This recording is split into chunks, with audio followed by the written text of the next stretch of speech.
안녕하세요. 여기는 대한여한의사회 유튜브 채널입니다. 저는 여한의사회 부회장 박소윤입니다. 오늘은 강동 경희대학교 한방병원 뇌신경센터 조승현 교수님을 모시고 뇌혈관 질환에 대한 이야기를 조금 나눠볼까 합니다. 안녕하세요, 교수님. 바쁘신데 귀한 시간 내주셔서 감사합니다. 네, 안녕하세요. 강동 경희대학교 한방병원 조승현입니다. 네, 오늘 뇌혈관 질환에 대해서 조금 알아볼 건데요. 교수님 먼저 이렇게 뇌혈관 질환이 어떤 질환인지 조금 자세한 설명을 조금 해주시겠어요? 네, 뇌혈관 질환은 그 뇌혈관의 순환 장애로 인해서 국소적인 심혈관적 결손이 나타나는 그런 질환을 말합니다. 그래서 크게 뇌혈관이 막히는 뇌경색, 허혈성 뇌졸중하고 뇌혈관이 터지는 출혈 뇌졸중, 뇌출혈 크게 두 가지로 나눌 수가 있습니다. 그 증상으로는 특징적으로 갑자기 나타나게 됩니다. 그래서 다양한 증상들이 나타날 수가 있는데요. 가장 흔한 증상으로는 이제 한쪽 팔다리가 이제 마비가 되고 감각이 이상해지는 그런 마비 증상이 가장 많이 나타나게 되고, 또 이제 말할 때 이제 발음이 이제 좀 분명치 않거나 말이 어둔한 그런 증상이 나타나게 됩니다. 그리고 또 이제 걸을 때 이제 한쪽으로 자꾸 이제 기울어진다든지 아니면 이제 갑자기 심한 두통이나 어지럼이 발생하는 경우도 있습니다. 그리고 또 이제 갑자기 눈이 잘 안 보이거나 두 개로 이렇게 겹쳐 보이는 복시가 나타나는 경우도 있고요. 또 이제 의식장애로 의식이 떨어져서 깨워도 이렇게 일어나지 않는 그런 경우도 있습니다. 이러한 다양한 증상들이 갑작스럽게 나타나게 됩니다. 뇌혈관 질환의 증상이 굉장히 다양한데요. 그러니까 이런 증상이 생기면 환자도 그렇고 보호자도 굉장히 당황을 하잖아요. 이런 경우에 신속하게 병원으로 이송을 하는 게 급선무겠죠. 네네. 네네. 그러면 병원으로 환자를 이송한 다음에 어떤 절차로 어떤 진단과 어떤 치료가 이루어지는지 조금 설명을 해주시겠어요? 네. 그래서 이제 앞에 말씀드린 그런 증상들이 나타나게 되면 일단 병원에서는 먼저 이제 환자분의 그런 병력 청취를 하게 됩니다. 그리고 자세하게 신체 진찰을 하게 되고 또 신경학적으로 환자분을 검진을 한 다음에 그리고 최종적으로는 이제 머리 영상 검사를 하게 됩니다. 그래서 머리 CT나 MRI를 찍어서 뇌의 어느 부분에 어떻게 크게 병변이 발생을 했는지 확인을 하고 뇌혈관 질환을 진단을 하게 됩니다. 치료는 일단 급성기에는 현재 나타난 증상이 더 진행이 되지 않도록 안정화시키는 게 제일 중요하고요. 그리고 그 급성기가 지나고 나면 남아있는 증상이 회복이 되는 그런 회복기로 이제 접어들게 됩니다.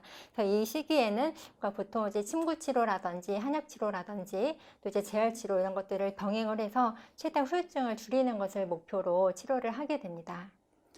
네, 이게 저도 일선에서 굉장히 많이 받는 질문이에요. 이제 교수님 같은 경우는 병원에 계시니까 더 많이 좀 질문을 받으실 것 같은데 보통 특히 이 질환도 그렇지만 저희가 한방 치료와 양방 치료를 병행하는 경우가 많잖아요. 네. 이렇게 이럴 때 한약과 양약을 동시에 복용하는 거 환자분들한테는 어떻게 설명을 하시고 교수님은 어떻게 생각을 하시는지. 이런 뇌혈관 질환은 보통 이제 5, 60세 이후에 좀 나이가 있는 분들에게 주로 발생을 하게 되거든요. 그래서 보통 뭐 혈압약이라든지 당뇨약 이런 것들을 기존에 이제 복용하고 있는 분들이 많이 계시고 이렇게 양약을 복용을 하면서 이제 한약을 같이 이제 투여를 하게 됩니다. 그래서 저희가 이제 뭐 그렇게 수십 년간 이제 병원에서 이제 입원 환자분들을 대상으로 이제 한약이랑 양약을 같이 복용을 했을 때 혈액 검사를 통해서 뭐 간이나 신장 기능이나 이런 것들에 대해서 이제 안전한지 이제 이렇게 확인을 했을 때 뭐 이렇게 저희가 환자분 상태에 따라서 정확하게 진찰을 하고 적절한 처방을 내서 복용을 하면 다 비교적 안전한 것으로 저희가 다 확인을 해서 이런 연구 결과를 이제 국제 그런 전문 학술지에 또 여러 편 이제 이미 발표가 되어서 이제 한약이랑 양약을 같이 복용하는 거에 있어서 이제 환자분 상태에 따라서 이제 맞는 약을 적절하게 잘 복용을 하면 안전하다고 말씀드릴 수 있습니다. 네, 환자분도 조금 안심하고 한약이랑 양약 좀 병행하셔도 될 것 같습니다. 그리고 이렇게 뇌혈관 질환을 뭐 진단과 치료 이렇게 신속하게 하는 게 굉장히 중요합니다. 하지만 이 질환이 후유증이 남는 게 문제잖아요. 후유증도 네네. 많고 이런 뇌혈관 후유증의 어떤 증상이 좀 후유증으로 남는지 조금 설명을 부탁드릴게요. 네. 후유증으로도 이제 한쪽 팔다리 마비가 제일 많이 나타나게 음, 됩니다. 그 증상이 가벼우면 이렇게 걸을 수 있지만 마비가 좀 심하게 온 경우에는 부축을 받아야 된다든지 아니면 휠체어를 타야 된다든지 이런 후유증이 좀 남을 수가 있고요. 그리고 이제 말이 조금 어둔하게 나오고 아니면 이제 잘 표현을 할 수가 없는 그런 실어증도 후유증으로 남을 수가 있습니다. 그 이외에는 이제 삼킴 장애라고 해서 이제 이제 음식물을 삼킬 때 이제 연화장애가 발생을 할 수가 있고요. 그 이외에는 뭐 이제 대변이나 소변 이런 배뇨장애라든지, 그리고 일단 이 뇌혈관 질환은 후유증이 좀 이게 길게 지속이 되기 때문에 환자분들이 여러모로 이제 정신적으로도 힘들고 이제 우울증이 이제 같이 이제 동반되는 경우도 많이 있습니다. 또 이제 불면도 발생을 할 수가 있고요. 그 이외에는 뭐 두통이나 어지러움이 또 오래 지속이 될 수도 있고, 또 이제 간혹 이제 인지장애가 같이 뇌혈관 질환으로 인해서 발생을 할 수 있습니다. 네, 이렇게 뇌혈관 질환은 환자 본인도 굉장히 당황스럽지만 좀 후유증 치료를 하는데 굉장히 장시간이 소요가 되기 때문에 가족들한테도 굉장히 스트레스잖아요. 네네. 하지만 이 가족들이 굉장히 환자를 위해서 조금 뭔가 다른 마음가짐으로 조금 접근을 해야 될 것 같은데 환자분의 보호자는 어떤 자세로 환자분들을 어떻게 옆에서 케어를 해드려야 될지 좀 좋은 팁이 있으면 조금 알려주세요. 네. 이런 뇌혈관 질환 후유증이 회복이 되려면 환자분들이 일단 내가 반드시 나아야겠다, 좋아질 수 있다, 이런 마음가짐이 굉장히 음. 중요합니다. 근데 환자분들도 이제 질환이 길어지게 되면 여러모로 심적으로도 지치고 이제 피로해지기가 쉽기 때문에 이런 마음가짐을 주위에서 가족분들이 좀 잘 이렇게 북돋아주고 격려를 해주시면 좋을 것 같거든요. 그래서 어제보다 오늘 이렇게 조금씩 좋아지고 있다, 이런 좀 긍정적인 생각을 환자분들이 갖고 좀 꾸준히 노력을 할 수 있도록 이제 주위에서 이렇게 좀 따뜻한 마음으로 협조하고 격려를 해주시면 좋을 것 같습니다. 네, 이렇게 한번 발생하면 환자 본인, 가족들 모두 힘들고 후유증도 굉장히 길기 때문에 일단 뇌혈관 질환에 걸리지 않는 게 제일 중요할 것 같습니다. 네. 그래서 평소에 약간 뇌혈관 질환을 예방하기 위해서는 우리가 어떤 생활 습관을 가져야 될지 조금 알려주세요. 이런 뇌혈관 질환은 이제 뇌 속의 그런 혈액순환을 방해하거나 아니면 뇌혈관을 손상시킬 수 있는 그런 원인을 이제 갖고 있는 사람에게 발병하기가 쉽습니다. 따라서 이제 예방을 하려면 이제 이러한 위험 인자를 관리하는 것이 이제 필수적이라고 할 수 있는데요.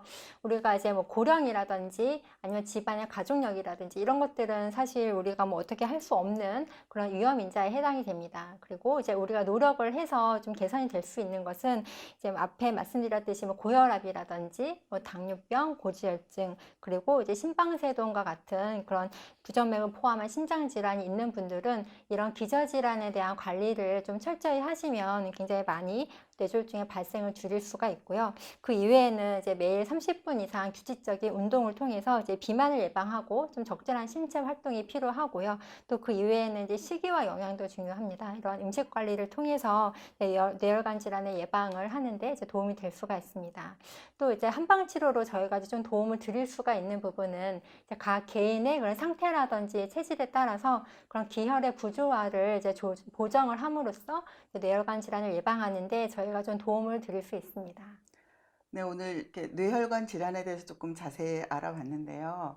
2020년도 하반기에 이 오늘 설명드린 뇌혈관 질환 후유증을 포함해서 이 세 가지 질병에 대해서 한약 처방에 대해서 건강보험이 적용되는 시범 사업이 시행되고 있습니다. 이게 굉장히 많은 분들이 이 시범 사업에 대해서 관심이 많으신데 어떤 식으로 진행이 되는지 조금 자세한 설명 부탁드릴게요. 네. 그 첩야 시범 사업은 이제 보통 환자분들이 이렇게 효과가 좋은 한약을 탕약으로 이제 복용을 하고 싶으신데 사실 비용 부담이 사실은 조금 있었습니다. 그래서 이제 국가에서 이런 보장성 강화를 위해서 이제 시작을 하게 되었고요. 대상되는 분들은 이제 건강보험에 가입한 분들, 그리고 건강보험 이제 피부양자로서 이제 한의원에 방문을 하셔서 이제 첩약을 처방받는 환자분들에 해당이 됩니다. 그래서 대상 질환은 총 세 가지인데 이제 오늘 저희가 말씀을 드린 뇌혈관 후유증이 포함이 되고요. 그 이외에 이제 안면신경마비 그리고 월경통을 이제 치료 목적으로 이제 첩약을 복용하시는 경우에 시범 사업 대상이 해당이 됩니다. 그래서 1년 중에 이 세 가지 질환 중에 이제 한 가지 질환에 대해서 총 열흘 분 탕약 첩양에 대해서 이제 급여를 적용받으실 수가 있습니다.